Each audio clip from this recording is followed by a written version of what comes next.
Welcome to the Capital H podcast, where we explore the latest trends and developments to make work better for humans and humans better at work. I'm your host, Burt Ray, leader of Deloitte Consulting's U.S. Culture Transformation offering and host of our Human Capital HR Executives Debrief series. If you're among the more than 50% of the workforce considering a career change, you know how much the experience you have at work matters every day. And if you're among the leaders of organizations across industries charged with navigating this massive workforce disruption, you know that many of the issues driving workers to consider walking away from their employers predated the pandemic. Today, nearly every organization, irrespective of industry, is grappling with how to transform the experiences their workers have every day. Employers who are winning in today's hyper-competitive market deeply understand their workers, articulate who they are, and declare what they stand for as employers, as well as live up to those expectations. In this episode, we'll be hearing from Deloitte's Colleen Bourdeaux and Courtney Sherman, joined by Ramondy Thermidor from Memorial Sloan Kettering Cancer Center, on using human-centered design thinking that places the worker at the center. Colleen, over to you. Hi, everyone. Welcome to the Capital H podcast. My name is Colleen Bourdeaux. I am a Los Angeles-based senior manager in our human capital practice and do all of my work at the intersection of human capital and customer and marketing, where we are bringing what has worked for decades, transforming customer experiences to the workforce experience space. I am here with my colleague, Courtney Sherman, who co-founded and leads our workforce experience by design practice with me, Ramondy Thermidor, who is a leader at Memorial Sloan Kettering Cancer Center, to talk about her experiences leading with empathy in a time of crisis, the challenges she's faced in navigating the shift to hybrid work models, and the lessons she's learned along the way that have helped to improve the experience of her staff and that you all can learn from and apply to your teams. And I'd love for Courtney and Ramondy to introduce themselves. Courtney, do you want to go first? Fantastic. Thanks, Colleen. Courtney Sherman. I am a New York-based managing director and lead Deloitte's applied design offering with our innovation practice, focusing on life sciences and healthcare. I have focused on human-centered design for my career, where I bring the user to the forefront of organizations' initiatives and develop solutions that are mutually beneficial to both the end user and the business. And my work encompasses developing solutions that cross over physical, digital, innovation strategy, customer experiences, concepts, and building capabilities. And I know we're really excited to have Ramondy with us here today. So Ramondy, please take a moment to introduce yourself. Thank you so much, Courtney and Colleen. It is an absolute pleasure to be here with you. My name is Ramondy Thermidor. I am the head of operations for the Department of Neurology, where I lead a wonderful team of close to 300 people, clinical and non-clinical staff. Ramondy, one of the reasons Courtney and I wanted to invite you on the podcast today is because of the focus that we take in our workforce experience by design practice, using empathy to solve human problems. And you are somebody who has modeled what empathetic leadership looks like, and I'm using air quotes, before it was cool. So our first question for you is, in your experience, what does leading with empathy really mean? And second part to that question is, when you think about leading with empathy, who modeled that leadership behavior for you? Where did you learn that from? And how has it helped you in your leadership journey? I think leading with empathy means seeing the person on a human level, understanding someone else's need, being relatable, and appreciating that everyone's life experience is different. For me, I'm an orphan, I'm an immigrant. So many people have been leaders, I guess, in my life, even if they didn't necessarily have a title. I can think of some key folks who really made me feel seen, valued, cared for, and loved. I try to model the same behavior, and I could go on. I have a list of folks who were instrumental but didn't have a leadership title per se. And then in my career, our current physician in chief was my partner in the Department of Neurology for a few years. I don't think I was the perfect administrator candidate, but she saw that I had heart and that I cared about people. And that meant a lot to me because there were more qualified, more experienced people. However, she always says to hire real people, people who actually care about their work, but also about the folks. Because without the people, it's just work. How have you taken those examples into your own leadership journey? I try to put myself in other people's shoes. It's a fine balance because you have to also not get too caught up in the person's story that it doesn't meet your business goals and objectives. So it's balancing both needs, making sure that you understand your employees' needs, your team's needs. I can think of several examples where I put myself out there for some of my team members to make sure they were okay. And as a result, they ended up really producing and shining. There are some failures there as well where I saw the potential in a couple of people, but only I saw it. And it was hard to try to hold the mirror and show them what I saw. We still want to make sure people can show up for our patients. And if they are not okay, then they really can't show up for our patients in a meaningful way, whether it's someone who is answering the phone, patient facing in clinic, or an actual clinician. It matters that they feel valued and they appreciate what they do so that our patients get the best experience. It's really some great examples. Thank you for sharing those. Over the past 2 years, we are certainly seeing empathy, authenticity, vulnerability becoming not only accepted, but even expected. And many leaders are now talking about the importance of these factors and these characteristics, but they're struggling to model it in their day-to-day behaviors, norms, ways of working. What advice would you have for these leaders who are trying to show up with greater authenticity and with greater empathy in today's work environment? I think now more than ever, we have to be intentional as leaders and we have to be present. And by that, I mean that whether it's virtual or in person, you are really present and you are mindful of your impact, right? I always think about intent versus impact. We may have the best intentions, but how someone experiences us is very, very different. So, how do we make sure we show up as our best selves? So it's really being intentional and finding my best self and doing a lot of self-reflection. My team and I do this mirror exercise. We would pass the mirror around when we were in person and really reflect about a missed opportunity, a failure, something we could have improved upon. It's really a self or ongoing journey, I would say, seeking coaching. I have two, right now, three different coaches actually to help me identify my own blind spots, to challenge my thinking, and to help me improve. I would also say check your agenda, check your own bias. I'm part of a panel and I was interviewing for candidates recently, and one candidate showed up on Zoom. And I don't know, automatically there was something uneasy. And I was like, why am I feeling like this? And towards the end of the interview, I'm like, oh my God, we need this candidate.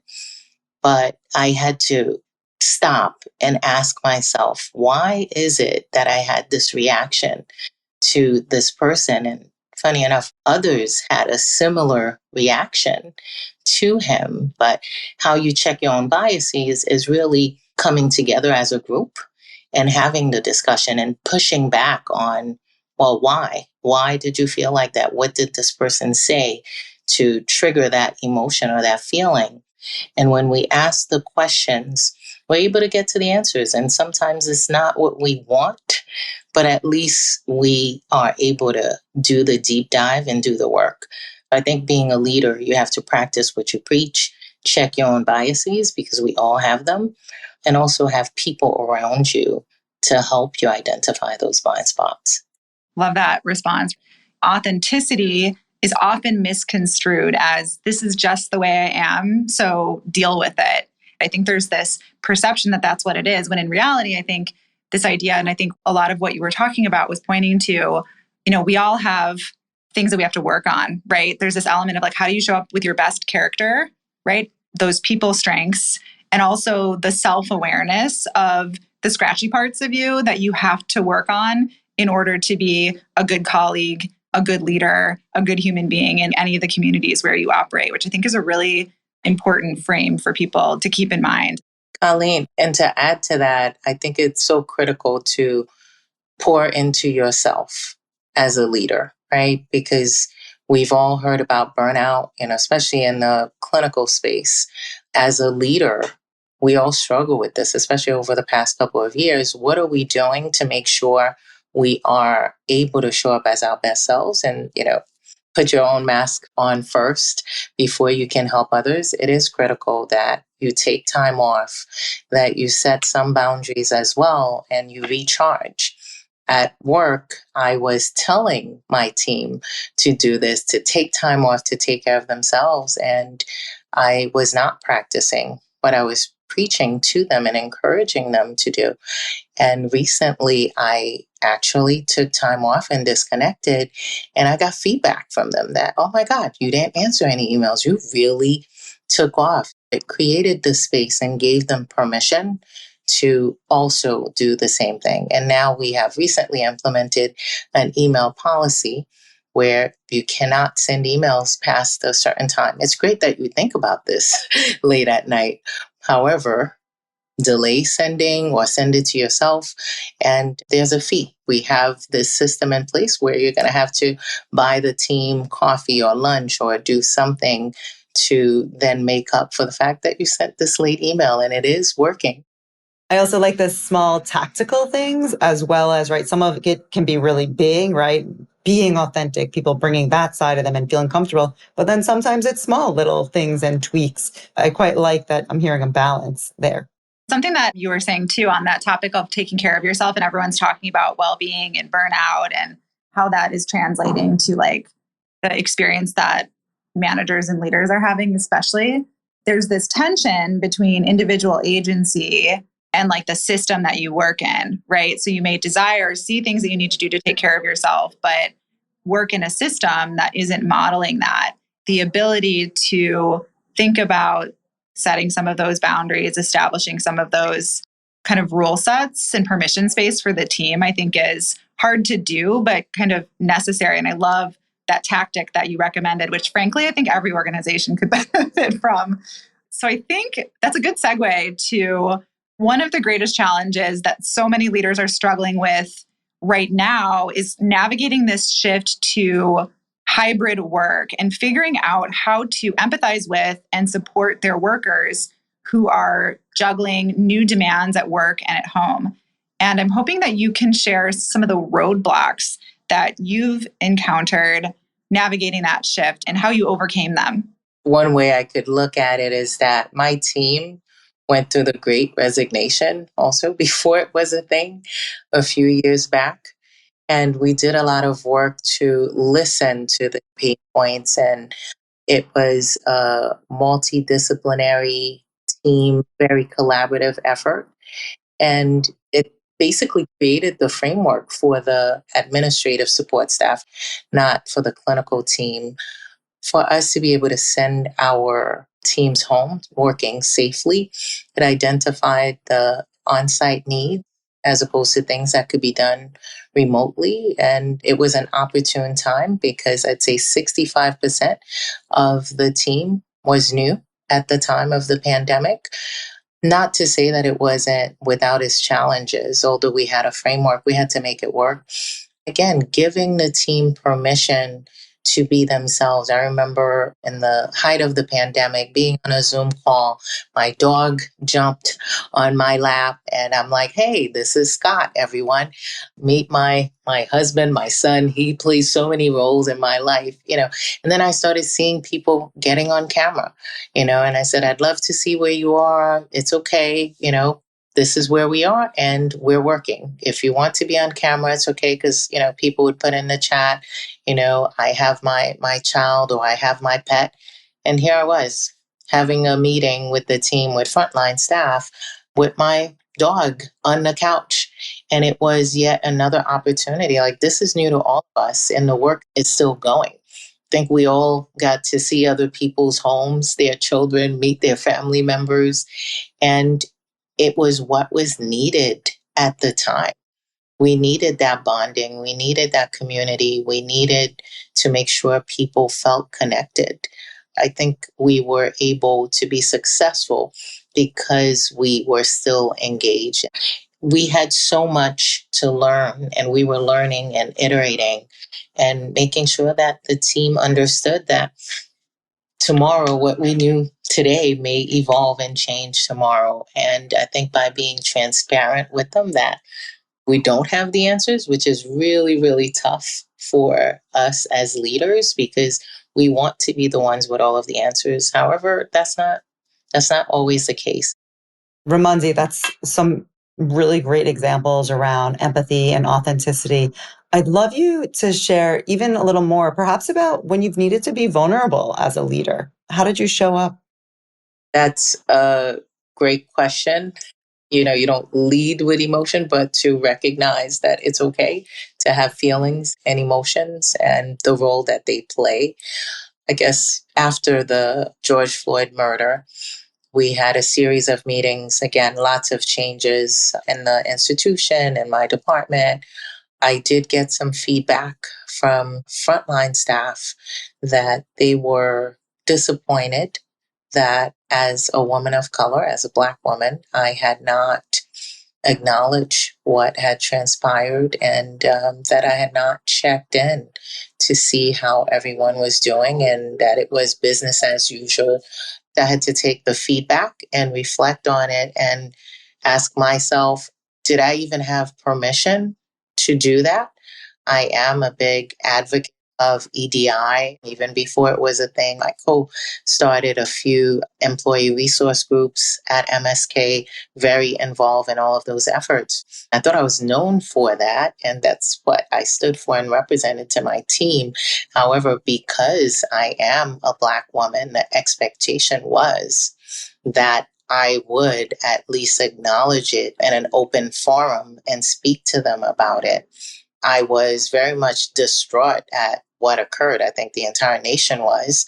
However, corporate and social responsibility was not yet a thing where it's okay for you during a meeting to acknowledge. I think on one-on-ones with some of my staff, you always say, hey, how are you? How is this impacting you? Because this was not the first. This was just the first that was publicized. But this is one of many. And that was also some of the feedback that we received, that people would come in with all of these feelings, emotions, and fears, and still didn't feel like they could be their authentic selves, or they could even bring these types of things into the workplace. And as a leader, I didn't think we could, given where, I work and where many people don't look like me. And leadership, right? We've made a lot of strides, and there's still a lot of room for growth in this area. But it was very challenging for me to accept that feedback at first. And then I had to subsequently meet with the team and address it and talk to them about my career journey, my own challenges in this space as a Black woman, ongoing challenges as well. There are lots of efforts around EDI, but it feels like an academic exercise at times, and it's disconnected from the realities of what's happening. So we have to really make sure as leaders, our goals, our D&I goals really reflect what we're doing, and that we're keeping the pulse, and it's not just the movement of the moment. So, Ramondy, I love that whole overview. And I remember you telling me that in that moment, so you were going through kind of three things at once on a very deeply personal note, experiencing the pain and the fear yourself, that experience of your team looking to you to show up in a different way, a way that you had not necessarily felt the permission space to do before. And you shared the third, which was having to take the personal and professional risk of challenging your own leadership in that moment. And I'd love for you to expand on that piece of the story, because I think it was really powerful.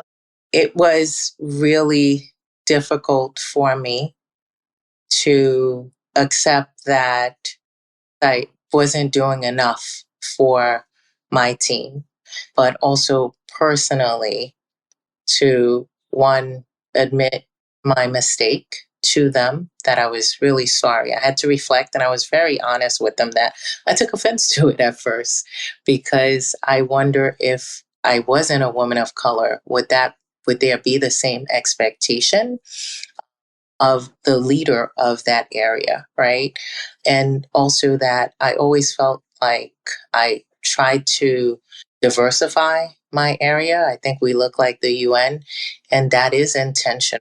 And not just diversity as far as race, but of experiences, thoughts, backgrounds, gender, everything. And I hope we get to the point where it's not about race, but that I'm just a good person, a decent human being, and that shows up, and or how I show up reflects that. However, what was needed in that space and time was for me to be the Black leader, and it's representation that matters, right? You can't be what you don't see. And my team had to see me take a stand, acknowledge a lot of the things that could be improved upon and were clear opportunities for us as an institution, but also what could I do at the local level. And I did meet with people one-on-one just to make sure I allowed for the space for the discussion. How are you feeling today? What are your fears? And at that point, it was very personal, and people were grieving and mourning, and I had to be there. The institution did have a lot of listening sessions. I'd say we still have a lot of ongoing efforts to date. However, I want to make sure that it is at the forefront of everything that we do, and not just, again, something of the moment, but then we forget about it and we lose momentum. That's great perspective. And I think you're saying EDI is the term you use at MSK. It's interchangeable. So equity, diversity, and inclusion, or it's diversity, equity, and inclusion. Yeah. Yeah, perfect. Ramondy, hearing you talk about that, unfortunately, at times the EDI or DEI exercises become academic. Obviously, we want to see a shift away from it being academic to really living it. And oftentimes that comes through with the empathy, the vulnerability, the authenticity we've been talking about. Is there an example that you can give that maybe either you've done or you've experienced that could bring that to life for us? I can think of a couple of examples. One in particular is someone I care so much about. She's one of my white moms. I have several adopted moms, and she really cares about diversity and inclusion.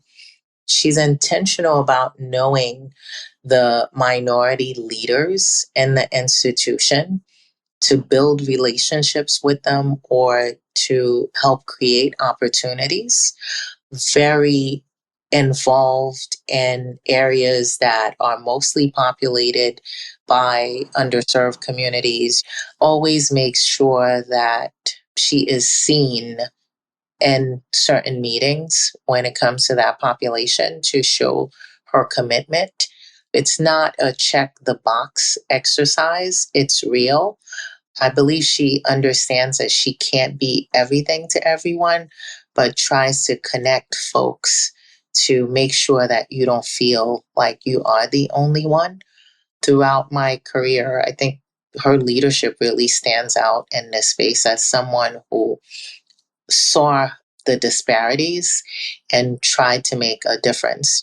And I'm telling you about sort of the visible impact, but there are so many things that she has influenced behind the scenes, that she has created so many opportunities for minority leaders that would not have existed without her presence, without her leadership, and without her orchestration.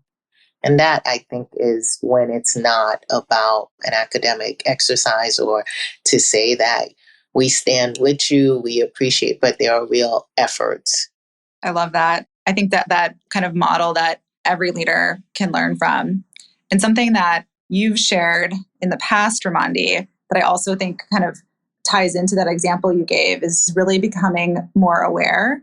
You talked about it in both the personal and professional sense. Like in the communities where I hang out, like, does everybody look like me, talk like me, act like me, reflect my background, socioeconomic status, and holding yourself accountable to like stepping outside of your own box and narrow view of the world to intentionally go out and build relationships with the people that are surrounding you day in, day out that are nothing like you. I think you've obviously modeled that in your career to date. I love how you said you teams look like the UN. Any other takeaways when you think about somebody taking the time to listen in and really thinking about how they're showing up as a leader and wanting to be more empathetic, authentic, vulnerable? Any other takeaways or advice you would want to give before we close out today? I would say to really push yourself out of your comfort zone. If you are really comfortable, there's a problem. And for me, it's putting myself outside of just a healthcare setting, getting involved with people in different industries, understanding where there are some synergies, where I can learn from. And to your point, Colleen, making sure, I've done a lot of EDI work and focusing on promoting and creating equity for people who look like me. And in addition to that, I am pushing myself so that my friends actually are diverse and understanding their journeys as well. I'm actually taking a flight to Paris to meet with a women's group from a certificate program that I did a couple of years ago. And I had to reflect on my own biases and my own insecurities when I entered that group. Oh my God, these women are powerhouses. And I felt like, oh God, how did I get here? And why am I here in this space with these powerful, wonderful, brilliant women? And I became insecure and I did not interact. I didn't show up as my best self. So automatically, I felt like I wasn't good enough. I didn't have the accolades or the pedigree. And one of them had to remind me that I was still in the same room. And I worked hard to be in that space. And I have to say that she kept reaching out to me because I disconnected. I said, this is not for me. How could I add value to this team? And during the pandemic, they would have these Zoom brunches. Lynn, shout out to Lynn. She would reach out and say, will you be joining? It would be nice if you could join. And I had a candid conversation with them as well around the George Floyd murder, excuse me. And I told them I didn't feel like I belonged. I was one of the few. And just also my experiences were nothing like theirs. However, I also had a unique story and unique perspective, and I added value. So it's okay to be uncomfortable. It's okay. And not all of our journeys look alike. We don't have the same educational background, the same upbringing, you name it. I think that fear thing that Courtney and I spent a lot of time talking about this too, like fear as like a limitation on empathy. And the example you gave of like really feeling out of place, like you don't belong, and that, I don't check the boxes of this particular mold. And I think there's this also lens on fear that is limiting empathy in the workplace and limiting the experience of inclusion and belonging at work. And I think it's coming to life through a skill lens. The World Economic Forum published this report a few years ago on like the skills of the future, and cultural fluency is one of those skills. And I think that a great marker of a need to develop that skill is a discomfort engaging with others who do not reflect your experience, right? And a discomfort of asking questions, opening the floor and learning about somebody else's experience. And that challenge of like cultivating curiosity and empathizing in the sense of I want to better understand where you're coming from and learn about you. I've seen it in other places, though, where someone is uncomfortable and then therefore isn't open and can't hear the other side. And team performance goes down because there's not an open dialogue. So I think it's, to your point, be uncomfortable, be open with your uncomfortableness, and have that two-way dialogue. Courtney, one last thing that I think is so important and connected to everything we talk about around using empathy in the workforce experience space is this willingness to challenge our logic bias. We tend to show up at work in these very myopic ways and over-index on logic at the expense of the willingness to get a little bit messy and invite emotion and human feeling. And one of the things that Courtney taught me as we were working together is like how much emotions matter, that it underpins almost everything about how we behave. First of all, thank you so much for your time, for your insights, and for sharing your wisdom with others. Thank you even more so for being a wonderful leader for those around you. And here are some of the things that I heard. I heard you say, show up as your best self, but also be aware when you're not your best self, and set your boundaries, take your time to make sure that you're in a place to be that leader, to be that colleague. I loved some of your stories about who you've surrounded yourself with, looking for leaders that are role models that can help you on your journey, as well as then you're playing that role for others. And you spoke a bit about the importance of allyship and modeling that behavior and opening doors for one another. And then lastly, on the individual side of putting yourself in people's shoes, we've used the word empathy a lot here, balancing the heart and head, considering the context of others. To Colleen's point, considering your biases, help raise your own awareness and pushing yourself to learn. And then when you're putting your team together, that multidisciplinary approach that you mentioned. So once you have all of that grounding, the understanding of one another to solve the problems, and often using a human-centered design approach, which we talk about in the workforce experience design. So bringing all those things together to co-create and solve together. So thank you again so much for your time and for the wisdom you shared. Thank you. And I'll add that all leaders in our own right, we do not need a title to be a leader. It's how you lead versus, whether you have a fancy title, accolades. We see leadership model in small ways and in big ways. And there's a stat on that as well, Ramondy, around just the rapid generational change, rapid push to hybrid work, that we know that the ability to lead others and influence their behavior no longer follows the rules of hierarchy. Just because you have a title doesn't mean that people are going to do what you say. And so this capability that we've been talking about all along is the key to how you become a more effective and influential leader, and is more important, I think, in this environment than ever. Thank you so much for taking the time to chat with us. This was wonderful to have a chance to just get your perspectives.